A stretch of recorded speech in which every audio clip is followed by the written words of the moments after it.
Ikalabindalawang kabanata. Alalahanin mo ang lumikha sa iyo habang bata ka pa, at bago dumating ang panahon ng kahirapan at masabi mong, hindi ako masaya sa buhay ko. Alalahanin mo siya bago dumilim ang araw, ang buwan, at ang mga bituin na parang natatakpan ng makakapal na ulap.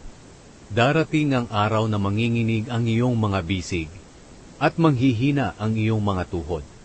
Hindi ka na makakanguyang mabuti, dahil iilan na lang ang iyong ngipin, at lalabo na ang iyong paningin.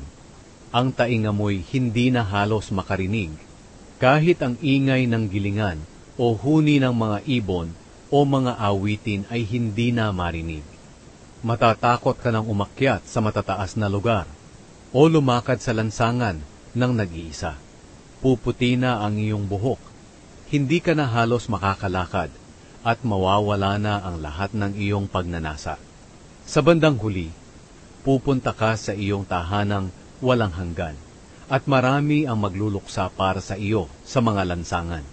Kaya alalahanin mo ang Diyos habang nabubuhay ka, habang hindi pa nalalagot ang kadenang pilak, at hindi pa nababasag ang gintong lalagyan, o hindi pa nalalagot ang tali ng timba sa balon, at nasisira ang kalo nito. Kung magkagayon, babalik ka sa lupa kung saan ka nagmula, at ang espiritu mo'y babalik sa Diyos na siyang nagbigay nito.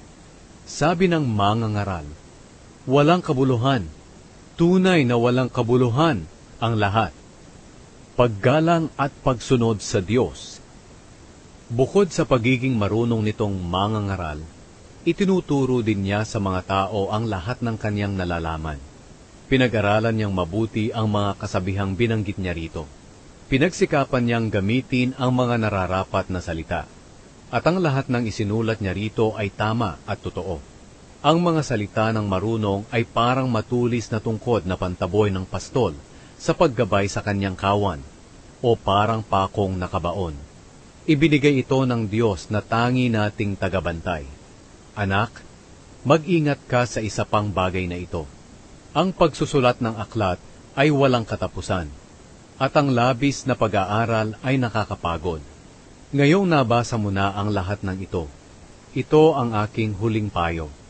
Matakot ka sa Diyos, at sundin mo ang kanyang mga utos, dahil ito ang tungkulin ng bawat tao. Sapagkat hahatulan tayo ng Diyos, ayon sa lahat ng ating ginagawa, mabuti man o masama, hayag man o lihim.